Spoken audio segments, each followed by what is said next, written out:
strategy meeting today. It's a special session. We'll be focused on local fundraising strategies.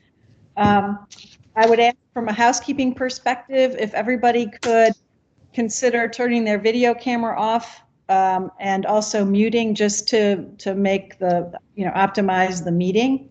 And I'll turn it over to you, John, then. All right, guys, we're just excited to have you guys here and to be on board for our strategy meeting for today.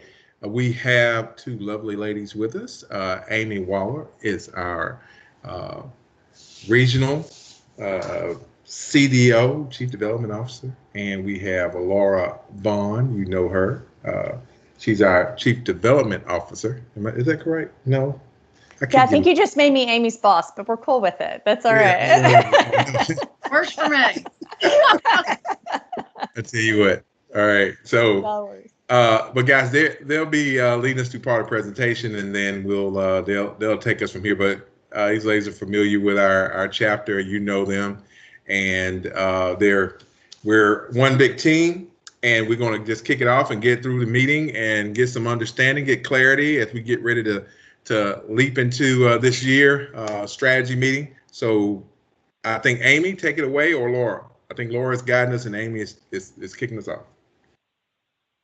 Yeah, I'm sure again get us started. Thank you everyone for joining. This is Laura. It's been a long time and wish we were doing this in person, but happy we at least have some platform to come together.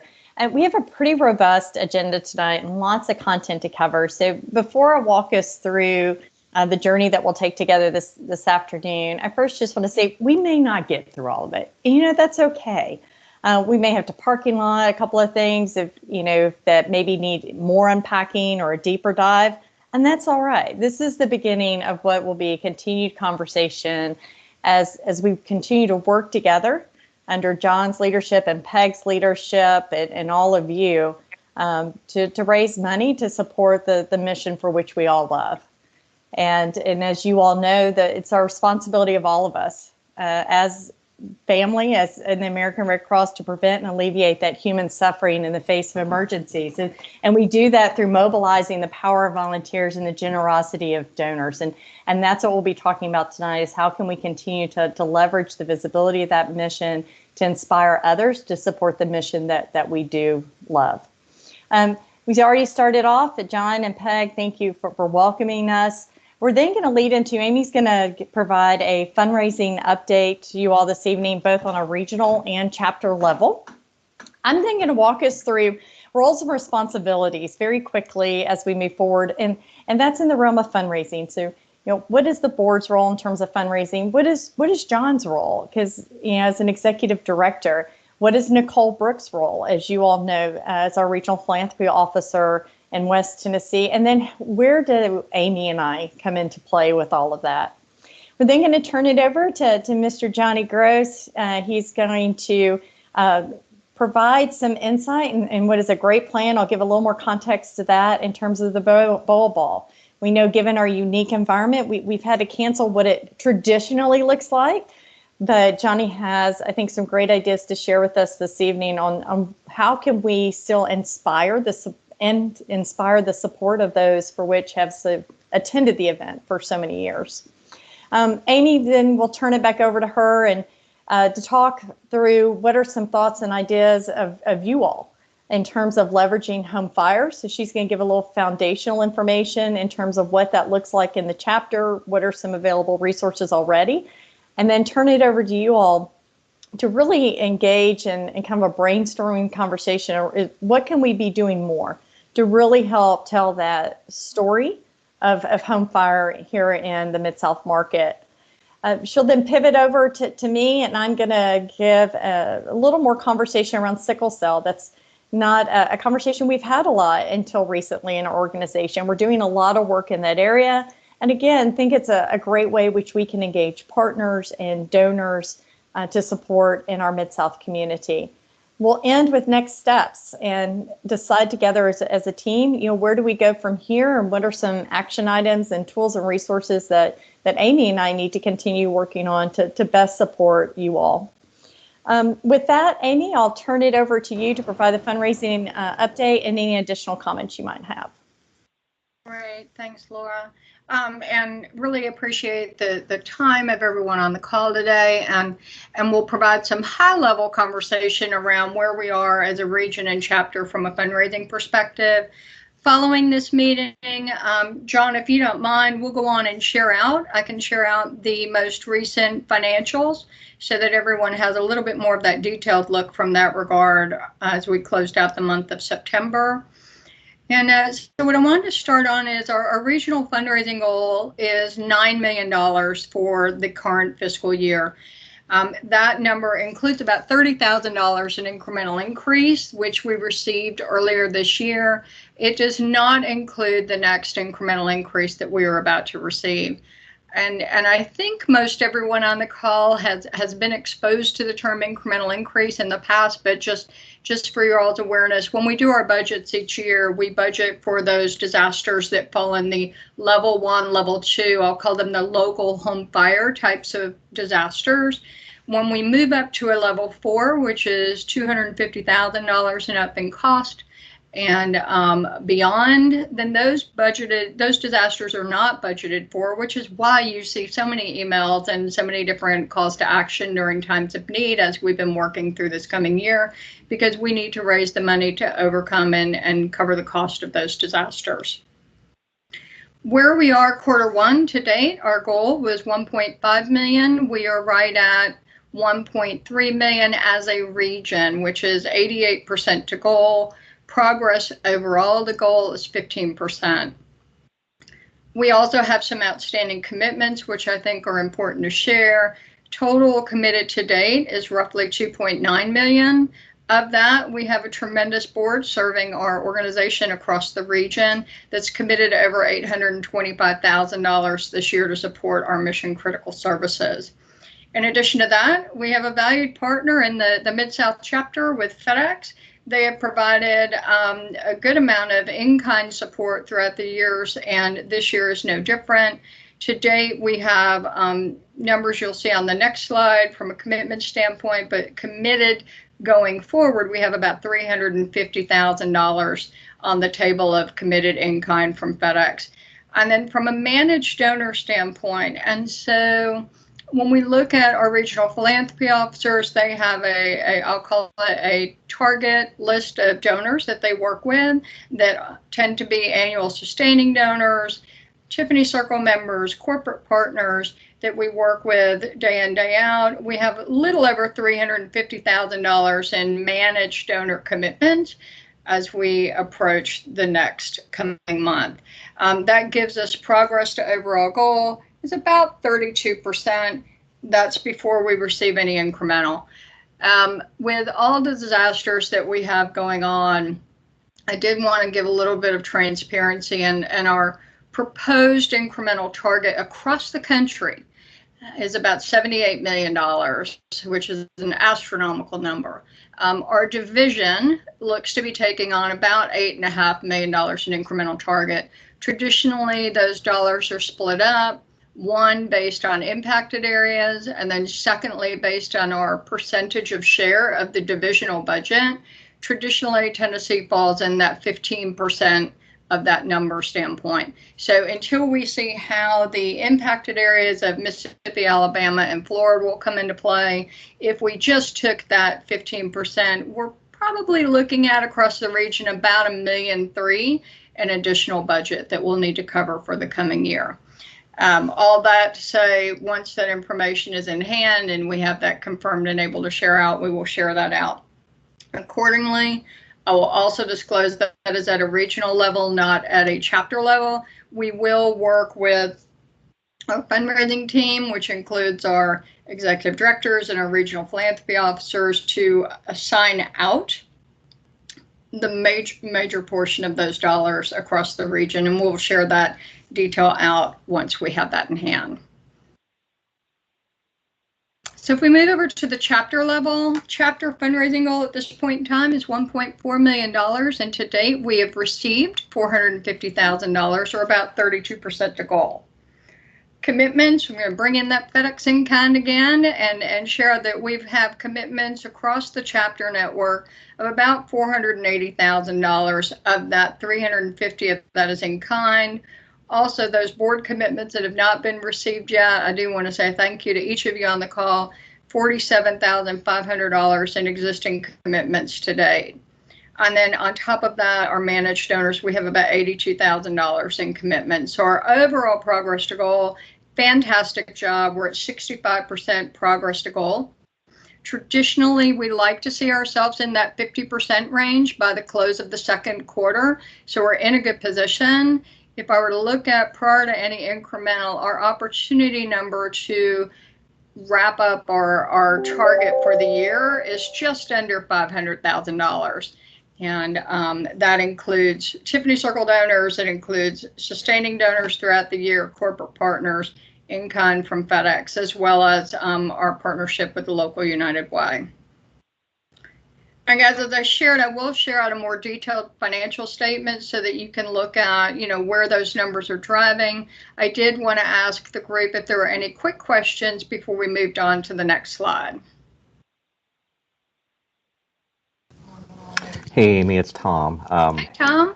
Just a quick question in terms of terminology. So on commitments, does that mean amounts that people have said or that we expect, but for which we have not yet realized cash? I'll do whatever you want. So they could have had a better plan, but. Tom, you are correct. It's dollars that have been formally committed to the organization. So either by a formal pledge agreement or by some other documentation that they have committed to support that dollars. If we have a donor that says that they have X amount that they'd like to commit towards the organization this year, unless we have that formally realized, that is not reflected in that total yet.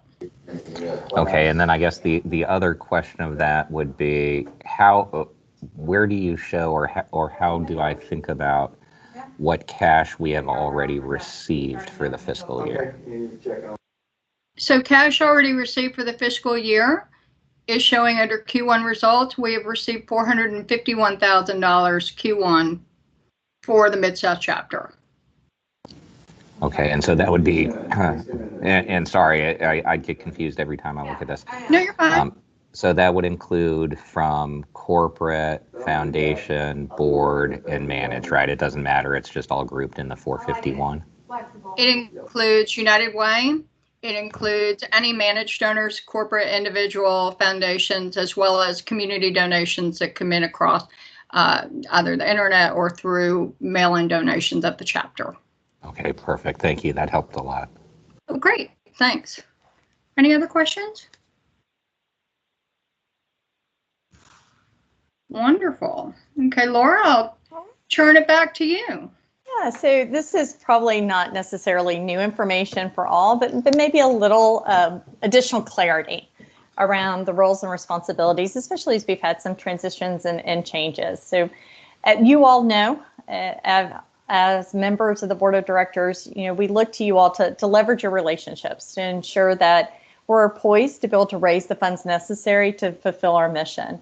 You're an advocate and you help to identify those opportunities to engage your peers and your networks in our mission.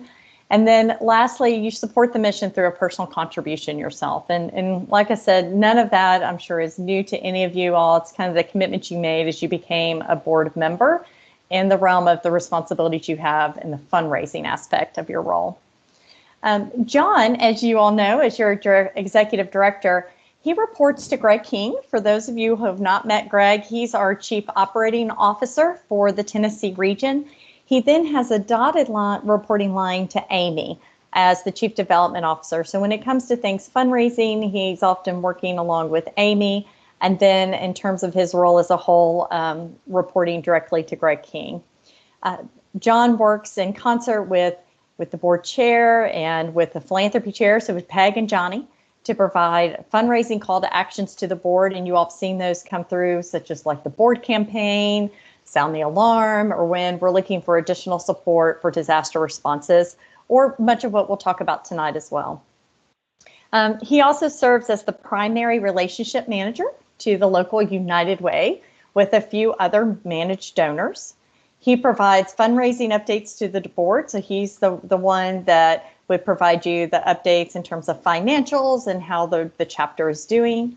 He serves as the leadership voice to the board for both Blue and Gray Sky fundraising. So what we mean by that, during disaster responses, he still serves as your leadership voice in concert with Peg and Johnny. But also when the skies are blue and we don't have an episodic or a disaster response going on, he serves as that leadership voice as well. And then it's up to him to make sure that we're documenting all the board influence gifts per protocol. So we have processes in place to ensure that you all are getting credit for the amazing dollars for which you help inspire. You also have met Nicole Brooks, and Nicole is a regional philanthropy officer, not just for the Mid-South market, but for the Midwest chapter as well. So she's our regional philanthropy officer that focuses on our donors in West Tennessee and obviously touching a little bit in North Mississippi and in Crittenden County as well. Her role is to identify, engage, cultivate, solicit, and steward those managed donors which are in her portfolio, along with qualifying new prospective donors. It's also her responsibility to deliver the spheres of influence of both board members, committee members, and Tiffany Circle members to help build our capacity with managed donors. So often you all have heard about that, her asking, does anyone have a connection with this foundation? Does anyone know anyone within this company? And could you help serve as an introduction? Some of you may have even, I know Tom has, gone on donor meetings with her before. It's also her responsibility to highlight specific prospect opportunities, and so she works in concert with John and both with myself to identify what would be some good prospects to bring to the board's attention to see if we have any of those connections through networks and influence. It is also, Nicole will be working to always looking and helping to help build your board, right? In terms of board members, if she has a donor that she's been working with that she feels like would make a really great board member, then she would work with John to maybe orchestrate an introduction with that or to suggest that person as a candidate. She works alongside myself as the Director of Development and with Amy as the Chief Development Officer, and in the sense of strategy. So reviewing her portfolio, working on donor development, creating moves management, all of that strategy realm she works with Amy and I directly on. And then she is also responsible for ensuring that the great work that whether it's you all or Tiffany Circle members doing to help inspire giving is documented properly so that that credit can be given. And then lastly, in terms of how do Amy and I fit into any of this? And Amy, as our Chief Development Officer, acts as our senior leader in the region, managing all fundraising operations, strategic planning, strategy implementation, along with staff development opportunities. She's who I report to now. Amy ensures that the region meets all the reporting requirements related to fundraising, all that fun stuff that you all don't need to necessarily worry about. She also helps to strengthen and grow our donor data, our donor base, and the development program to meet our assigned financial goals. And lastly, Amy works in concert and alongside our Divisional Vice President, Mike Ryan, who some of you may know, our Regional Executive, Joel Sullivan, and our Executive Directors across the region to drive a strong revenue-oriented culture. How I kind of play into all of this is I work alongside Amy in terms of planning, managing, implementing fund development strategies, along with identifying staff development opportunities. Often that means the creation of new tools and resources to help support the staff, helping to build skill sets, role playing, all the things that to help them feel comfortable in their role as fundraisers. I also am the one who manages our regional philanthropy officers across the region, which includes Nicole Brooks, who you all work with there in West Tennessee. And then lastly, during disaster responses, anytime we activate, and you all have heard the term, our disaster fundraising plan, whether that's for a response within our region, or it could very well be for a response outside of our region and somewhere in our division, or maybe even outside our division, depending on scale. I serve as the fundraising chief during those times. Lots of information, but again, just felt that it was important for us to kind of review some of that, especially as we have new board members and more seasoned board members. Any questions that you all have in regards to my role or Amy's role or anyone else on the team? All right. Well, I have the incredible pleasure of getting to pass it over to Mr. Johnny Gross. As you all know, Johnny has been such a huge advocate and passionate supporter and advocate for the Red Boa Ball for several years now, even before he was a board member. And I got a little sneak peek into some of the ideas that he has, and I'm so thrilled to have him be able to share those ideas with you all today and for all of us to really engage in the conversation. So I encourage all of you, speak up, ask questions. This is your time that we'll be really thinking through what does these next steps look like and what does that strategy look like. So Johnny, with that, I'll turn it over to you. Well, thank you, Laura, and good afternoon, everyone. As most of y'all know, for 2020, most all nonprofits have scrapped their plans to hold fundraising galas due to coronavirus. But that doesn't alleviate the need for the funding, and in most cases, the need for the funding is even greater due to the additional expenses related to safe practices during the COVID pandemic. So to raise money, most charities are turning to these virtual fundraisers.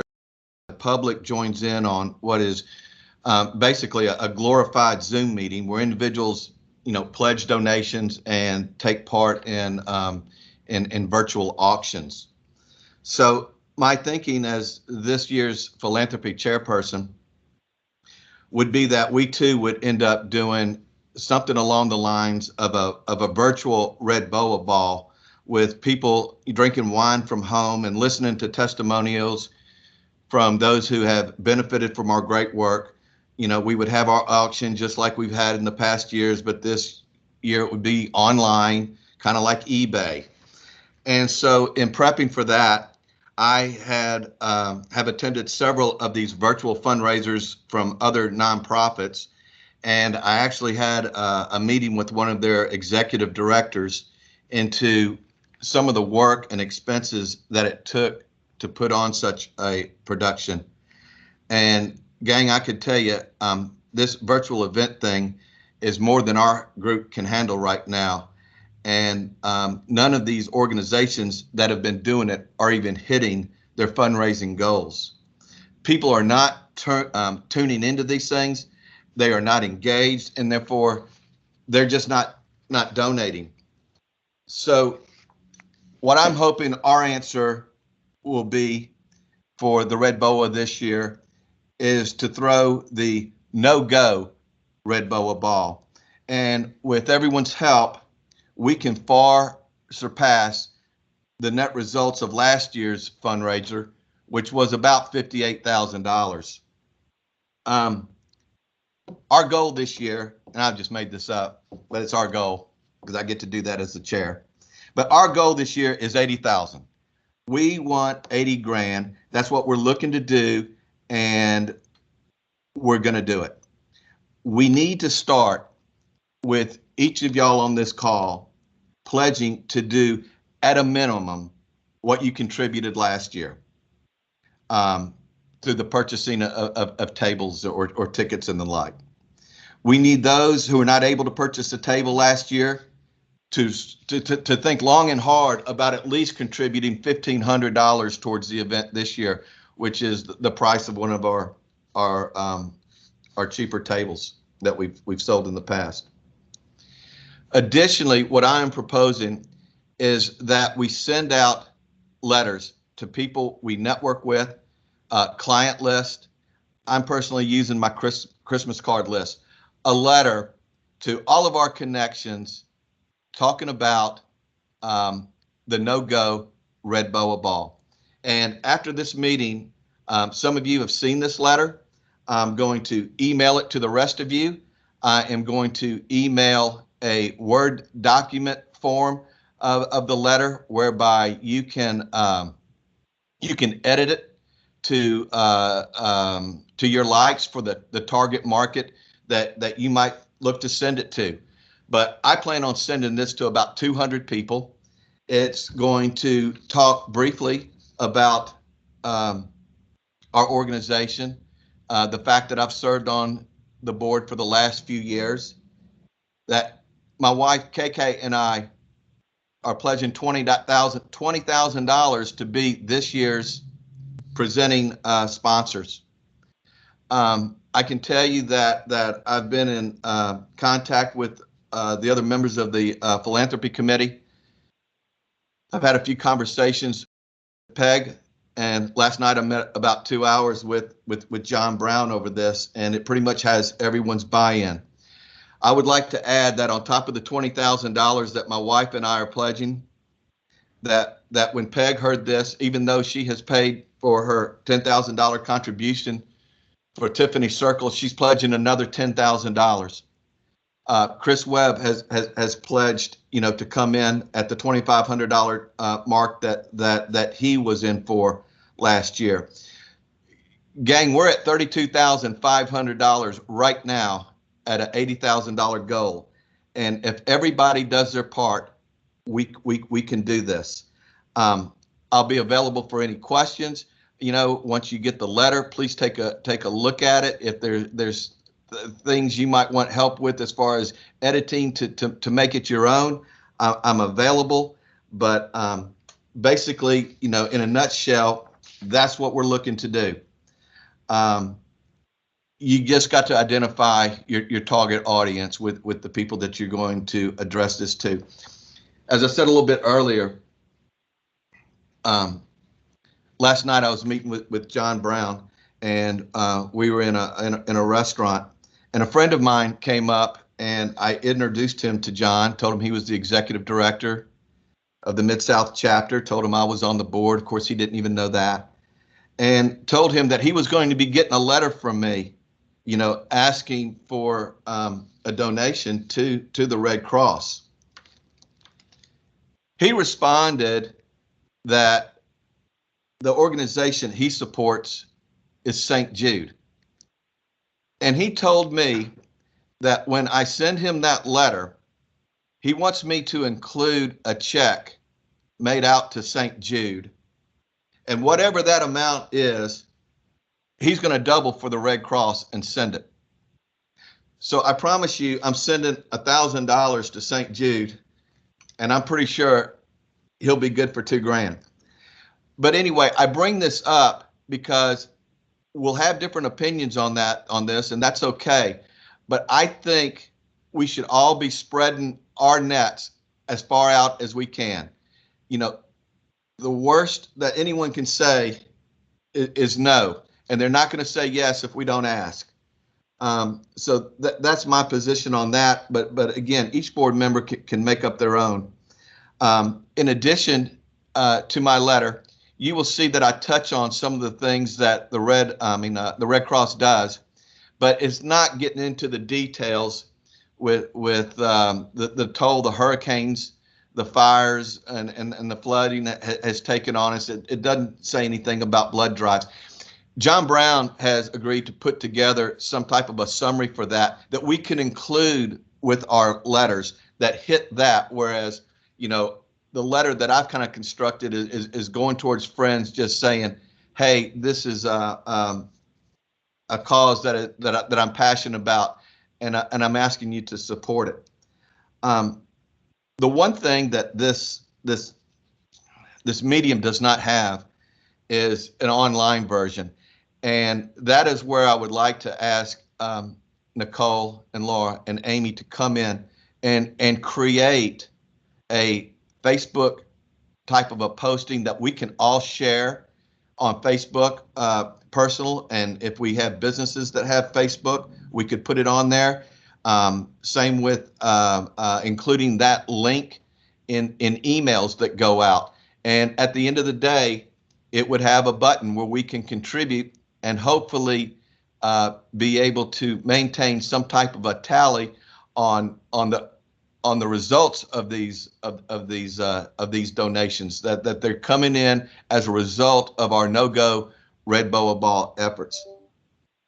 Lastly, I am also including in my letter a pre-stamped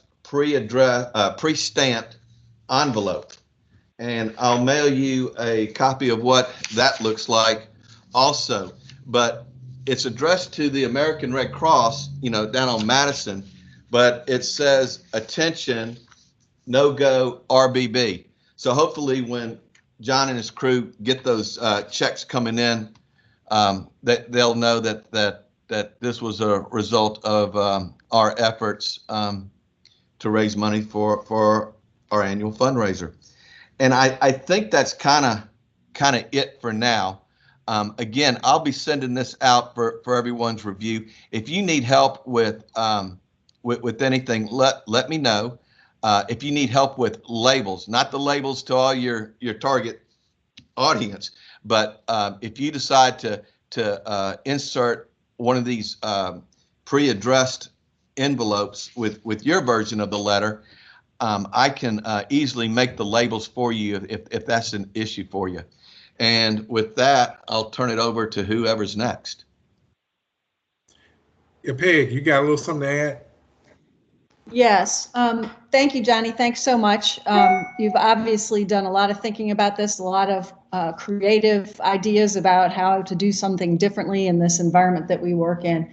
We'd just like to reiterate what Johnny has said. It's really important for all of us to participate, either through matching or exceeding what we contributed last year, hopefully exceeding, and also to leverage our networks, be it Christmas lists, be it the other people at the table that you sponsored, et cetera, friends, family, to help with this. And finally, also to be influencers with some of the companies that you work with. And we'll talk more about that a little bit later. So thanking all of you in advance for your effort. Realize you've got a lot of demands on your time and on your funds, but we really need to, the need for funds is even worse. As Johnny said earlier, our disasters have been greater and the costs are higher because of the environment that we're working in with COVID. So appreciate all that you will do.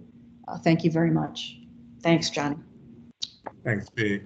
Also, Johnny discussed and we discussed this event will no-go Red Boa Ball will go from November 1st to December 1st. So we have the month of November to get our, you can start now, of course, but get our correspondence out to our friends and family and our Christmas list and networks. The important thing is teamwork. You hear the phrase, teamwork makes the dream work. And as we cast the nets, we cast it together. And there is, in the strengthened team, we don't want anyone to feel defeated or deflated. You have to cast your net. So the thing is the casting, not to sit on the sidelines and make sure we're all in the game. We're all doing our part. And I think that's the important part that I think that we have advantage of in the Mid-South, that we work as a team. And so anyone from the board, anything to say or contribute or a question at this point in time before I turn it back over to our lovely ladies of fundraising? Just a thought, have y'all considered, I know it may be last minute for this, even maybe a 1 hour live like Facebook event where you get a couple of local artists play some music and have a couple of conversations and talk about what we are. I mean, just a thought for something. I've seen a lot of those, especially with musicians locally, getting a lot of following through that. And it's easy to share and kind of do it on a late afternoon, early evening. We'll put that on the thought processes, and I'll get with the fundraising team and see what that would look like. I know Red Cross has done some of that, and so that's a good idea, Mike. We'll look into that.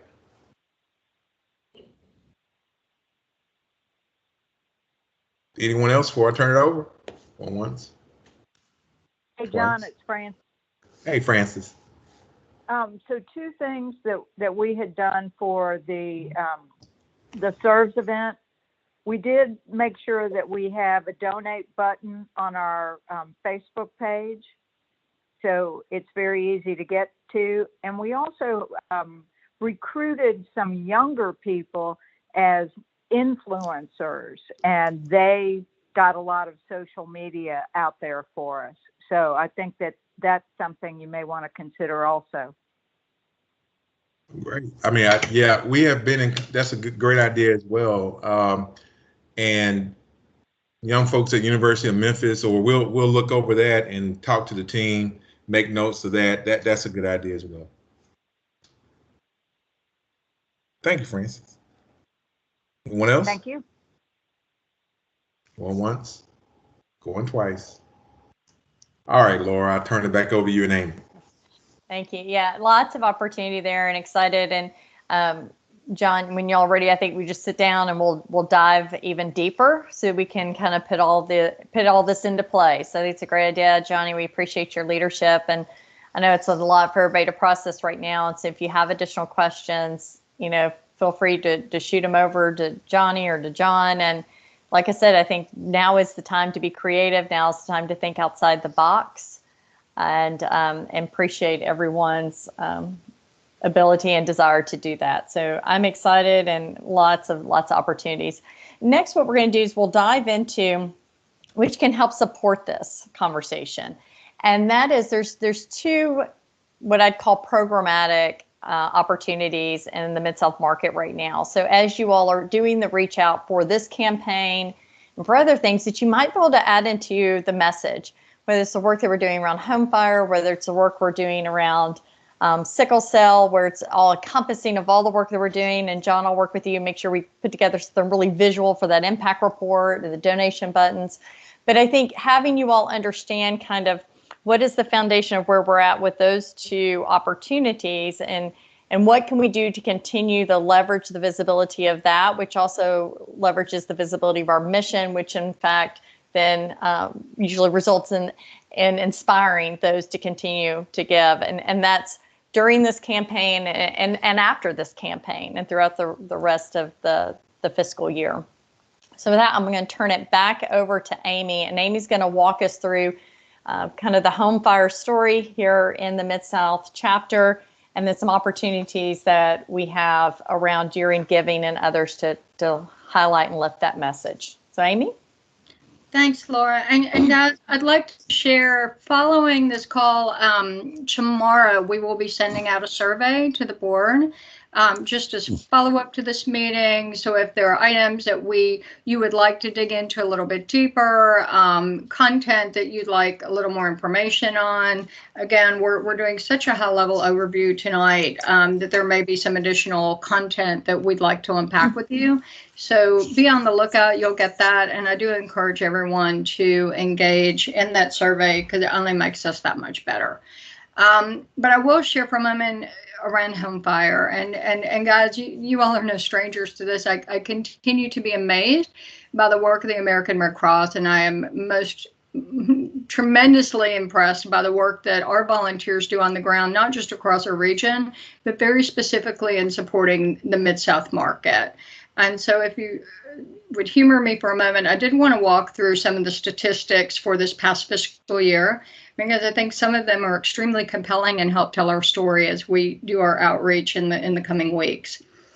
In this past fiscal year, we helped 813 families, and of those 813 families who had lost their home due to a home fire, we were able to provide over $400,000, $420,270 specifically in financial assistance to those families to help start through that short-term healing process, meeting basic needs, etc. What I think is really interesting, and when you look at those shared households, only 32% reported less than $30,000. Let me repeat that. 32% of those families reported less than $30,000 a year in income. So as we know that there's a disparity between those we serve and the wealth that they bring to the table, $30,000 a year, over a third of them make less than that. What I think is even more startling is of those those donors, 73% reported less than 10,000. So when you think about the bridge that we're building for these families that already are struggling to help make ends meet, you're looking at the ability to help lift them up during their darkest hour, one step away from homelessness. It's absolutely amazing what we're able to accomplish. 54% of the families that we're serving this past year don't even have homeowners or rental insurance. So again, we are that one step to help make sure that family becomes whole. And there is a home fire risk listing that comes out every couple years. And in 2018, Memphis was ranked number 9. This year, Memphis actually is ranked number 4 in the country in terms of risk. And as we sit in board meetings, we learn about the importance of preparedness work. We learn about the value that our volunteers are bringing on the ground to help support families who have lost everything during their darkest hour. It is absolutely amazing looking at what the lift is going on in the greater Memphis community. And I think that's an extremely important talking point. Next slide, Laura. And then from a home fire financial assistance, just to unpack that a little bit more, the national average of financial assistance that a family receives is roughly $605. Unpacking a little bit more, given COVID and just the general populace, 4 in 10 adults aren't able to they are not able to cover an unexpected expense of $400 without either borrowing money or selling personal items. And then as seen in this current economic environment, families may be facing even more economic constraints to meet their needs, meaning our work is more critical now versus ever. And so earlier when I mentioned budget and how we budget for disasters and we look at incremental, we do budget for those level 1 and level 2 disasters in our expense line. And just no stranger to this team listening, we always have a larger lift in the greater Mid-South area around financial assistance in response to home fire. And just to paint that picture, this past year for fiscal 21, our budget is $695,000 that we're budgeted for to allot for financial assistance to those families in need due to home fire. So again, just an important commitment, an important number to share out the work that we do and the risks that we see as far as the precedence of home fires and the historical average on home fire response. Next slide. We help families recover. And as you can imagine, clients often don't know what to do first. Our caseworkers help them prioritize. They help them develop a recovery plan, and they also help provide referrals and act as advocates for the client, sometimes directly speaking with other landlords or insurance companies to help make sure that families have what they need as they begin the recovery process. And I take great pride in the statement, home fires don't stop during a pandemic and neither do we. Our mission hasn't changed, but the way we respond has changed. And we continue to work with our local fire departments to connect with families by phone and video. It's not just in person these days as we work through the COVID environment. And we continue to link families to available support, such as providing hotel stays and emergency financial assistance.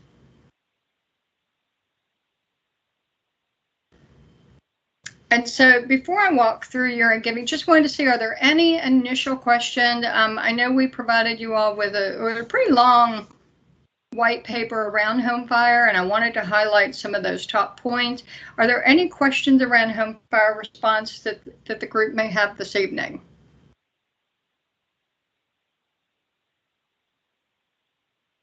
Okay, again, we will share this deck out as well as our financial information with a survey in the next day. So if there are additional questions, please be sure to reach out and provide us with that information, so we can provide some additional clarity.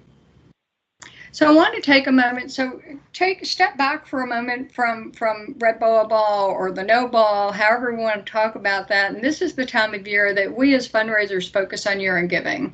And wanted to talk a little bit about the work we're doing across the region around our formal strategic plan for home fire. And I'll also caveat this with, I will be sharing with you our overall plan for the region. And it sounds like we are on track to really highlight and have some unique outreach on top of this in support of the Mid-South market. So Johnny, I appreciate your thought process, your strategy, and quite honestly, you have me really excited about what you're working towards. So, but I did want to provide you more of a regional overview on what we'll be doing.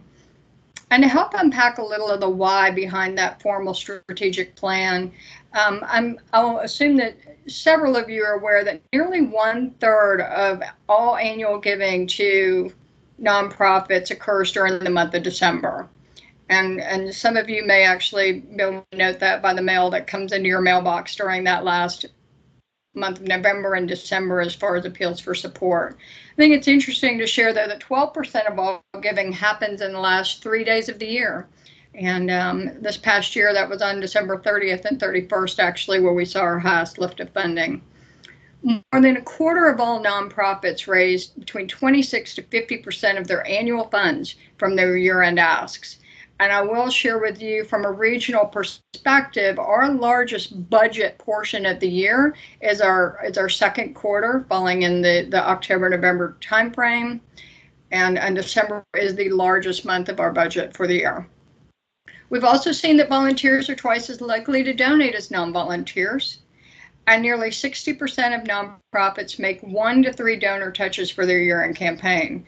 So guys, as we're talking through about reaching out around supporting the lack of the BOA Ball event this year, we're reaching out to share a story around the work we're doing, supporting a family after a home fire. And we're reaching out to say thank you for gifts that have already been received year to date. Again, some of those are those invaluable touches that help build capacity and propensity with our donors. So our priority as a team, and this is for our executive directors and fundraisers across the region during the next few months, will be focusing on our financial assistance and with the caveat, make sure that we're supporting America's everyday disaster. We're looking at a multi-platform outreach to ensure that we're inspiring local support around our #1 disaster. And I think all of us will agree, while the stories that we're seeing across the country are just heartbreaking around all the different hurricanes and wildfires, et cetera, and many have come to the aid of the American Red Cross and the clients we serve, we also know that a number of us in the community know that that local appeal is extremely invaluable and successful, and where a lot of our donors want to go.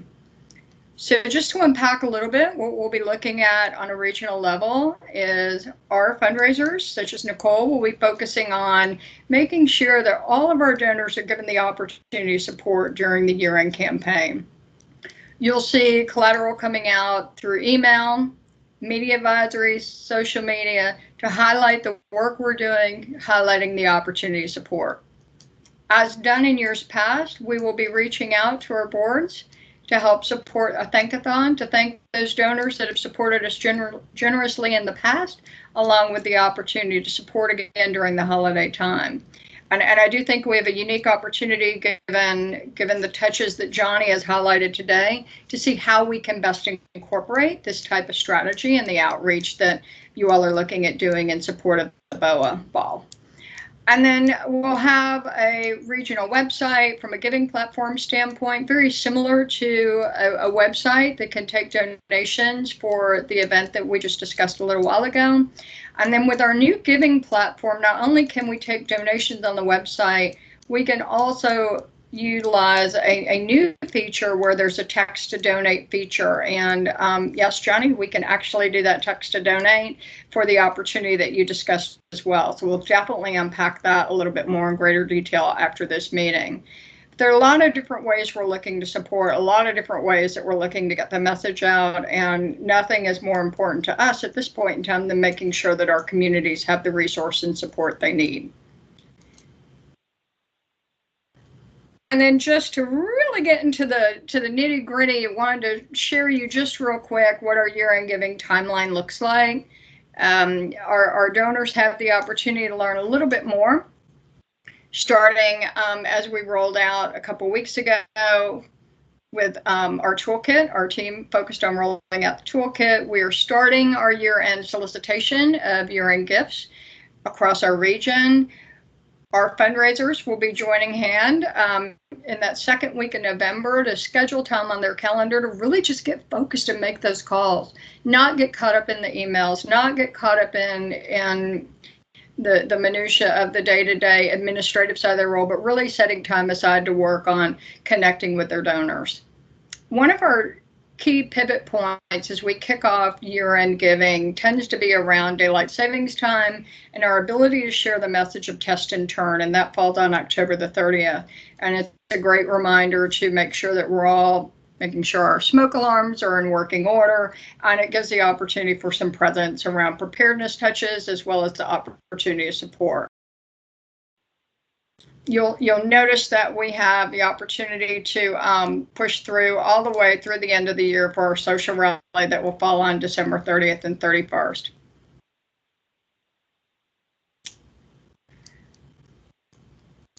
And then, so what I really wanted to take a moment, especially since the Mid-South community is so greatly impacted by the prevalence of home fires, is really talk about, in addition to the Red Boa Ball strategy, in addition to year-end strategies just touched upon, how can this board help us successfully position our mission critical work around home fires to ensure and inspire support from our community donors and partners? And really wanted to kind of open it up for conversation and get your all's feedback. Any thoughts?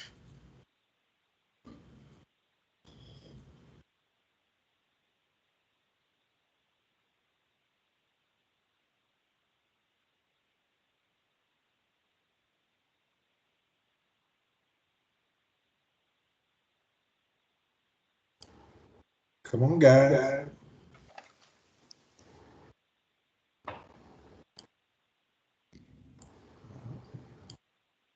I would just go. Just decrease your volume a little bit and it'll stop. Hang on here.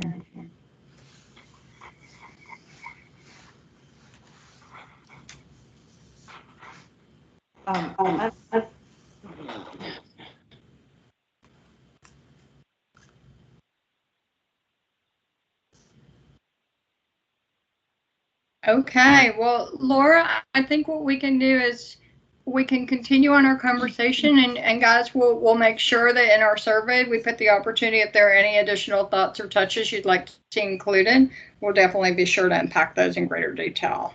Laura, would you like to take a moment? Hey, I'm sorry, Amy. That's okay. And I apologize for interrupting. I've been on the phone with. Can we pause for 2 seconds? Hang on just a second, Tom. If I can get everybody to mute their lines if they're not talking. I'm sorry, guys. I think that may be causing a little bit of our echo. So if you've dialed in or if you're not sharing, just mute for a second. That may take care of our echo. Sorry. Sorry, Tom. Didn't mean to interrupt. You just were echoing really bad. I want everybody to be able to hear. Okay, Tom, try again. See, maybe hopefully that took care of it.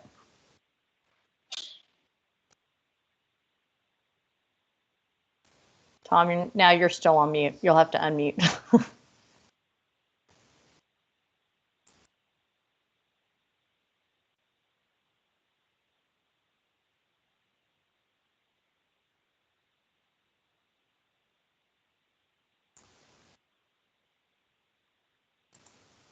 Okay, so we'll continue on because I think now I'm just got a text. I think it may be from Tom. Yeah, so Tom, if you get unmuted, hop on anytime. Sorry, guys, this is the fun virtual world for which we live in, right? Oh, there you go, Tom. I see you on. Hey, Laura, go ahead. Yeah, I apologize. Bandwidth down here is sometimes an issue still. I can't imagine. No, you haven't fixed that yet? No, sorry. Go ahead. Yeah. So in terms of going back to the slide you had before, kind of thinking about what and how we as board members can support the mission around home fire. I mean, I really think with the way the organization has been able to manage and continually fulfill our day-to-day mission around DAV response and do it in a way that's unbelievably safe and responsive to our communities and our clients. Talking about that as often as we can, and with the specifics about how that works, I think is a very compelling message. Leveraging technology and leveraging safety practices and coordinating with our partners. We've been highly successful. I mean, I'll be honest with you, when we had to start flipping to that in April, I was really concerned if it would work. But there's been really no downturn in terms of the ability to respond, including responding to some very large fires in Memphis and in the Mid-South. And it would seem to me, if you could package stories about those responses that we as board members could share about the responses our team has done in the Mid-South, that a lot of our business partners and others would find that to be compelling. So, you know, it's just those kinds of things, and reiterating how they work, I think would be another area, if you can put together the materials, I think would help us. Wholeheartedly agree, Tom. Thank you for sharing. Yeah, all good points. Because I know this is so much content, right? And again, it's so hard with us not being in front of each other. And all we're trying to do today is really kind of start the conversation. And we said that when we first got kicked off, is this isn't the be all today, right? It's giving you hopefully what is kindling, you know, to then light your fire to continue those conversations together as a board of what are some key programs that really we can highlight, right, in the Mid-South chapter to inspire not just financial donors, but financial donors, blood donors, people to volunteer, partners, that we can continue to share that story. And so after today, you know, encourage you all to take what was shared and then build upon that as John said, as a team, as a group, to continue to really push out into the community to help fuel the support, and that is so greatly needed, not just from a financial support, you know, direction, but through volunteers and again through partners. And again, this is just kind of the initial stepping off point of that. So before we move into that very high level overview of the opportunity that we have around sickle cell support, any additional questions or initial thoughts from anyone on the? All right, then we are going to dive into Biomed. And again, this is going to be a really high level overview. Might be kind of some new content for some of you and maybe not so new for others as we move forward. I am going to say that we are very fortunate that in our region, for those of you who don't know, so Nicole Brooks actually serves as our subject matter expert for the Tennessee region when in terms of Biomed and Biomed fundraising. So she worked for Biomed division of the American Red Cross when she first started, before we were fortunate enough to bring her over to the fundraising team and humanitarian. So definitely a wealth of knowledge. So Nicole, I apologize in advance. This is an incredibly high level overview and not nearly the worth for which you would have put on it as you do your work in the Biomed fundraising realm. So wanted to share with you all as we talk about sickle cell and kind of what is the challenge. And again, this may be a lot of new content for some of you. And so the challenge we have with sickle cell is just that, so blood is given to patients with rare blood types. And that must be batched very, very closely. So when you're looking at how we are supporting and the battle of sickle cell, one of the biggest challenges is being able to pair that perfect match, that perfect rare blood match, as closely as we can to reduce the risk of developing complications from transfusion therapy. And another challenge is that when we're doing this work, a patient that is in need is more likely to find a compatible blood match from a donor of the same race or similar ethnicity. And currently, only 3.5% of our current blood supply is from African Americans. And for those who are not as familiar with sickle cell, it is a disease that predominantly impacts African Americans. So finding that perfect match is really hard simply because of the intake of the blood itself. Couple that with frequent blood transfusions of those who are impacted by sickle cell begin to cause a buildup of antibodies. And they fight off that blood not properly, if the blood is not properly matched, causing poor transfusion reactions, making the right blood type matches even more critical. So you can almost cause more harm than good to that person that is already suffering from just such a horrific disease. And lastly, if you look at that, a small percentage of our blood donors are African Americans. We shared only 3.5% of them, and unfortunately, there's frequent shortages of the right type of blood to meet the need. So our pull and our demand is so far greater than the need itself. Then the need is so much greater than what our supply is. And so what's very interesting, what we're doing with the Red Cross right now is that we are playing a really strong role when it comes to ensuring that those who are living with this devastating disease every single day of their life have the critical blood match that they need. And so we're doing that in a couple of different ways. So Red Cross, we truly are dedicated to finding those possible matches from blood transfusion. And we have launched a major effort to engage more Black donors. What can we do to really broaden that path of diversity in our blood donors to bring in more of the supply that's critically needed for us to meet the demand that we need in terms of sickle cell. We are doing in-depth testing right now with 35 antigens, typing and matching of blood products and 45 different reference labs all over the country. So again, while that lab we don't have necessarily that lab in Memphis, this is still very much a local conversation. We are battling and serving those impacts in our own community. And we can only do that by leveraging and continuing to build the visibility around the need for both financial support and through blood donations. And so a lot of people say, well, why do we need the financial support? Why can't we just push upon blood donations?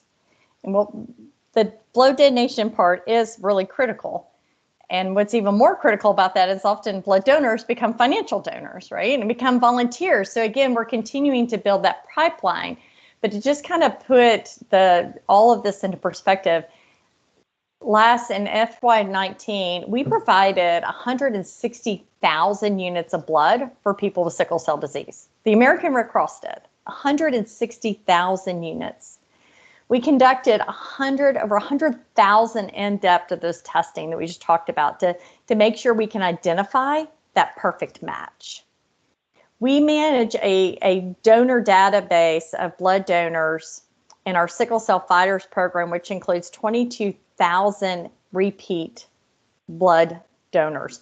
But the reality is, we're still not meeting the demand. We're still not even coming close to the impacts for which we could be having on those that battle this disease each and every day. That work that we did then, which is still not even meeting the demand, comes at a cost of about $7.7 million annually. So in order for us to continue to build upon the support of fighting this disease, we got to have more financial contributions and support, and we got to have more blood donors. And so that is what we're looking to do. And given the composition of our amazing community for which we live in, we have an opportunity in our market to really make strides and impact in that area. We literally, and we have, just so you all know, spent hours on calls unpacking just sickle cell and the opportunity and the need that we have as an organization to support that. So when I say this is high level, this is crazy high level. This is just to kind of get you started in terms of thinking. Nicole, I know I'm putting you on the spot, and if you can't come off mute, totally understand or add in, but anything you'd like to add in terms of the need and that we can have, or the opportunity that we have, the work that we're doing around sickle cell with the group? Sure. Speaking to the need, I want to mention that Regional One Hospital, they have their sickle cell ward, and they have seen over 50,000 patients around sickle cell. Also talking about the average lifespan of a person with sickle cell, and I don't want to say a specific number, but I do know it's very rare that they make it into adulthood with this disease. So it is very important for our community. Thank you, Nicole. That's really helpful. And just so you guys know, if you've never known someone with sickle cell, it is a horribly painful disease. And we are actually partnering closely with, and we'll go back to this one, with the Sickle Cell Disease Association in our fight to be able to provide these direct matches. I mean, we are the difference, as Nicole said, we're the difference between being able to stop the complications that occur. We can be a part of the difference of helping to continue individuals fight with this horrific disease for which they've been given, while the work is still being done to find a cure, right? We can make them, we can be the difference within that. And so as you all are looking at ways to kind of continue to leverage our mission, to continue to really directly impact lives for which live in our Mid-South community, in our community, my community, the community for which I live in, that we all live in, would love for you all to consider building sickle cell into that conversation. As Nicole just shared, 50,000. I mean, that's 50,000 people that just from that one hospital that's coming through there, Regional One, that need those perfect blood matches. And we can be a part of that locally in a very significant way. So again, for the sake of time, I really ran through that. And it's a really big conversation to continue having. But for now, does anyone have any questions around that, or initial thoughts and ideas of how we can utilize the work that we're doing here to leverage and inspire additional support in our community?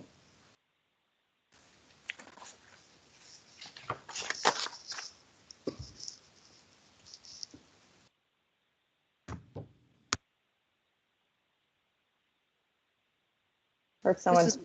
Yeah, I heard someone come off mute. Yeah.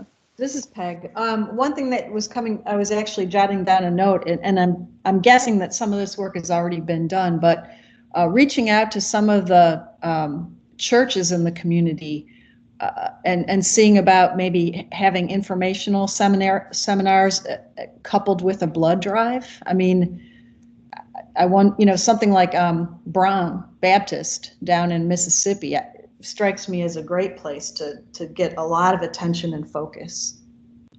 I think looking maybe at the Church Health Center too downtown for a drive, they offer a lot of opportunity from a business perspective with sickle cell too. For people that don't know, it's not a financial aspect that people want to take on because it's hard to generate revenue in it. So it's even more of a struggle for a lot of people that struggle with sickle cell, that need help and try to stay out of the hospital setting, because a lot of them only have a resource of going into an ER and getting bogged down in that world. So you heard about Regional One, the Med, you heard about, and Methodist Le Bonheur Healthcare also has a sickle cell clinic, and they all max out quickly with people trying to manage this disease, not in an ER in a hospital system. So definitely something we need to focus our help on and what we can do. As I said, the Church Health Center downtown is a good place that we may look at doing a drive and focusing on that population a little bit more and getting some knowledge out there and working with them. It's all great input. Thank you so much. And I think we've got several friends over there. So again, whether it's serving as advocates of a drive or an advocate, right? So all great ideas. Any other initial thoughts?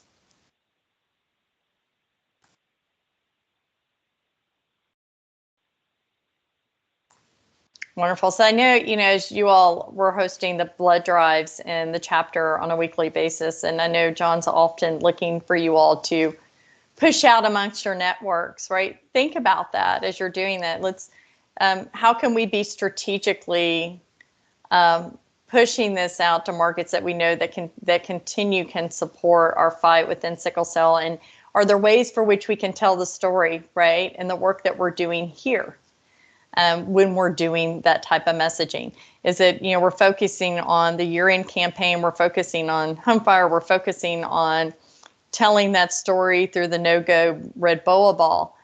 Is this a story that we can focus on then in the spring? So again, just encourage you all to continue to platform off of the information that was shared today, that's been shared, and look forward to having more detailed strategic conversations with you all down the road.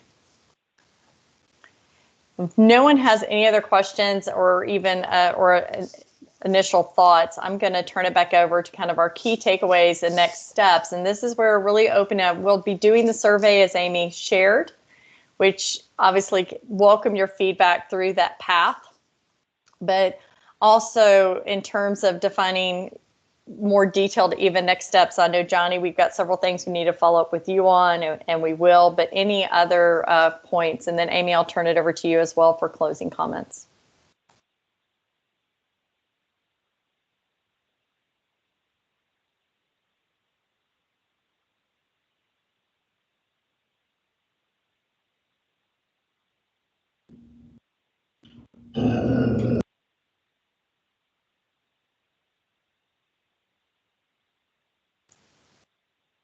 Well, awesome.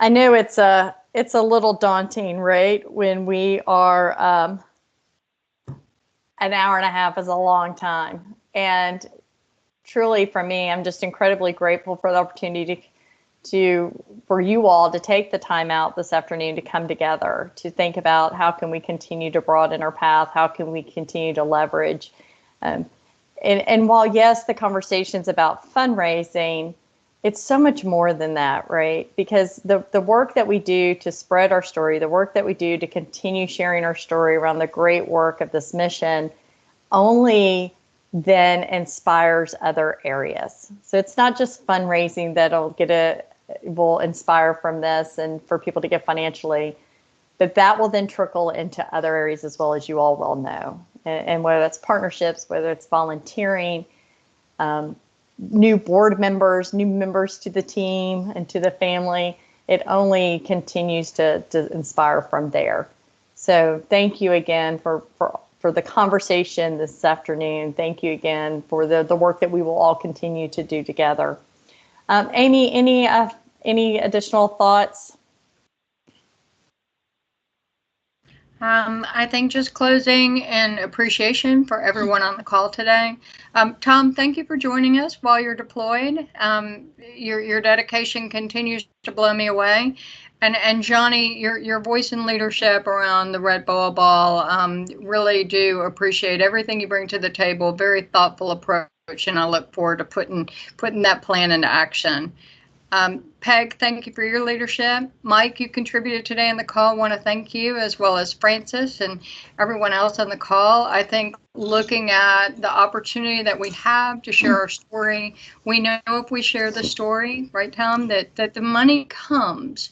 And I think as long as we're great at sharing the opportunity, great at sharing the work that the Red Cross does to support our neighbors in need, and being able to share some of those very personal stories to help inspire this call to action, I think we're moving in a great direction. And as I close, we just got another home fire that it appears has taken the life of one of ours in the community. So my heart goes out to the family that has been impacted this afternoon.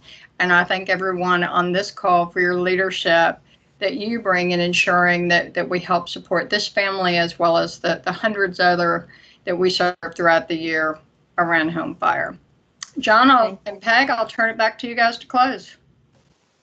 Yeah, before Peg closes us out or have final words, folks, just getting in what we call an IIR, is an incident report, and we have had another death here in Shelby County, and that brings to light exactly what our mission is and why we come together as a team to put forth the effort to do this. So continue to have your board members and your thoughts. Tom Bariza, and he is not with us. I'll be reaching out to him this week. He did lose his daughter, we remember, and so just pray he's making through that, and thoughts and prayers for him and his family. And just know that we'll work and continue to lift each other up. Hear folks talk about fatigue, and we need to be careful. We need to be safe and continue to engage. And if you just need to chat, let us know. And we're excited about the rest of the year and the end of the year and pushing through. So, Peg, I'll turn it over to you for final comments and to adjourn us. Okay, thanks, John. Thanks everybody for joining, and special thanks to Amy, Laura, and Johnny. Johnny, we look forward to getting your letter that we can use as a template to send out to our target audiences. John, we look forward to getting that one pager from you that we can use to help tell just the stories we've been talking about, to help people bring some color to the ask. I guess with that, if there are no more questions or comments, again, appreciate everybody's time today, and look forward to the day when we can all get together again, other than virtually. In the meantime, take good care, and I'll adjourn the meeting. Bye, everybody. Thank you. Have a great night. Thanks, everybody. Bye. Bye. Bye. Thanks. Have a good night.